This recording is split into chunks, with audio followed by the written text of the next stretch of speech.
The Ugly Duckling. On a farm long ago, a mama duck sat on her nest. "How long must I wait for my babies to hatch?" she said. "I have to sit here all alone, and no one comes to visit me." But what could she do? A mama duck must keep her eggs warm until they hatch. At last the eggs began to crack. One by one, yellow ducklings stepped out of their shells. They shook their wings and said, "Quack, quack." "Look at all of you," said Mama Duck with joy. "You are all so cute." "Quack, quack," they said. Mama Duck said, "Come and line up. We will go down to the lake for your very first swim." She counted 1, 2, 3, 4, 5. "Oh dear," she said, "I should have 6 ducklings." But one large egg was still in the nest. "Well," said Mama Duck, "it looks like that big egg will take more time." So she had to go and sit on her nest again and wait some more. The next day, the big egg started to hatch. Out came a baby boy bird. But if one may say so, it was an odd-looking thing. This bird was much bigger than the others. He was not yellow at all. He was dark gray from his head to his feet, and he walked with a funny little wobble. One of the yellow ducklings pointed. "What is that? He cannot be one of us." "I have never seen such an ugly duckling," said another. "How can you say such a thing?" said Mama Duck in her stern voice. "You are only 1 day old. Your brother hatched from the very same nest as you did. Now line up. We will go to the lake for your very first swim." Yet the other ducklings quacked, "Ugly, ugly, ugly." The ugly duckling did not know why the other ducklings were yelling at him. He took the last spot in line. Each yellow duck jumped in the river and swam behind Mama Duck. When it was his turn, the ugly duckling jumped in and started to paddle too. "At least he can swim," Mama Duck said to herself. When they left the water and started to play, the ugly duckling tried to play with his brothers and sisters too. They yelled, "Go away! We will not play with you. You are ugly and you walk weird too." When Mama Duck was close by, she would not let them talk in this way. "Be nice," she would scold, but she was not always close by. One day, one of the yellow ducklings said to the ugly duckling, "You know what?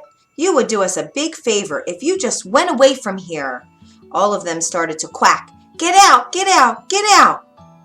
"Why won't they let me stay here?" said the ugly duckling to himself. He hung his head down low. "Oh, they are right. I should go." That night the ugly duckling flew over the farmyard fence. He flew till he landed on the other side of the lake. There he met 2 grown-up ducks. "Can I please stay here for a while?" said the ugly duckling. "I have nowhere else to be." "What do we care?" said one of the ducks. "Just don't get in our way." Woof, woof. Suddenly a big hungry dog came tearing by, chasing the 2 ducks. They quickly flew up in the air, and their feathers fell to the ground. The poor ugly duckling froze in fear. The dog sniffed and sniffed at the ugly duckling, then turned away. "I am too ugly even for the big hungry dog to want," said the ugly duckling with his head hung low. Then the sky turned dark. Crack! A bolt of lightning. Then came a big storm with heavy rains pouring down from the sky. In just moments the ugly duckling was soaked through and through. And then a cold wind started to blow. "Brrr," he said with both wings held close to his chest. "If only there was a place I could go and get dry." All at once a tiny light blinked far off in the woods. Could it be someone's hut? He flew to the door. "Quack!" said the ugly duckling. The door of the hut creaked open. "What is all this noise?" said an old woman, looking right and left. Her eyes were not that good. And then she looked down. "Ah, look at that! It's a duck!" She picked up the ugly duckling and dropped him inside her hut. "You can stay here, but only if you lay eggs," she said. A tomcat and hen crept up to the ugly duckling. "Who do you think you are, coming in here and taking up our room by the fire?" said the cat. "Squawk," said the hen. "I do not need anyone else in this hut laying eggs." "Do not worry about that," said the ugly duckling. "I am a boy duck." "Then why are you still here?" said the cat. "Did you not hear what the old woman said?" "Get out of here, pretender," clucked the hen. Get out, hissed the cat. The door was still a bit open, so our poor ugly duckling slipped out the door and back into the storm. "No one wants me," said the ugly duckling with a tear in his eye. The storm ended. Soon he found a new lake. Looking into the water, the ugly duckling saw the reflection of a flock of large white birds flying overhead. He looked and could not believe what he saw. There above him were the most beautiful birds he had ever seen. Their long white bodies and slender necks seemed to just glide through the sky. He watched until the very last bird had winged its way out of view. He stayed at the lake all by himself, and time passed. The leaves of the trees turned deep red and gold, and then the leaves fell to the ground. Winter came, setting a blanket of white snow all over. The cold wind and the dark clouds made the ugly duckling feel even more sad. He had to go into the cold, cold lake to fish, but it was getting harder to swim. The lake was turning to ice. One day, it was all he could do to paddle the water to keep from freezing around him and trapping him in the lake. "I am so tired," he said, paddling with all his might. The ice got thicker and drew closer to him. In a moment, two giant hands swept him up. "You poor thing," said a farmer. He held the ugly duckling close to his thick wool jacket and took the bird to his home.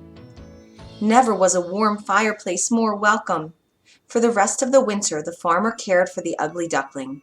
Then spring came. Tips of green covered the trees. Short, bright flowers popped up from the ground. "It is time for you to go to the lake to swim again, as you were born to do," said the farmer. He took the duckling back to the lake where he had found him and set him with care on the water. "Gosh, I feel strong," said the young bird, flapping his wings. "Why, I never felt as strong as I do right now." He heard quiet splashing sounds behind him and turned around. A flock of those same beautiful birds he had seen in the sky before landed behind him on the water. "Do not worry," he said to them, holding out one wing. "I will go now. I will not make trouble for you." A big fat tear rolled down his cheek. He turned to go away, but when he opened his eyes, he saw a reflection in the water of one of those beautiful white birds. Why was it so close to him? He jumped back, and the reflection jumped back too. "What is this?" he said. He stretched his neck, and the reflection of the beautiful bird stretched its neck too. "Why are you going so soon?" said one of the beautiful birds. "Stay here with us," said another. "We'll be great friends." Then the bird who used to be the ugly duckling knew what had happened. He was no longer an ugly gray bird that wobbled when it walked.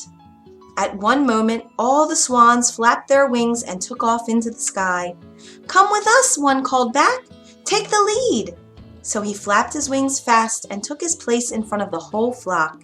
All his new friends flapped their wings behind him. "Say," he said, gliding and dipping through the sky as he sped on, "who's an ugly duckling now? Surely not I." The end.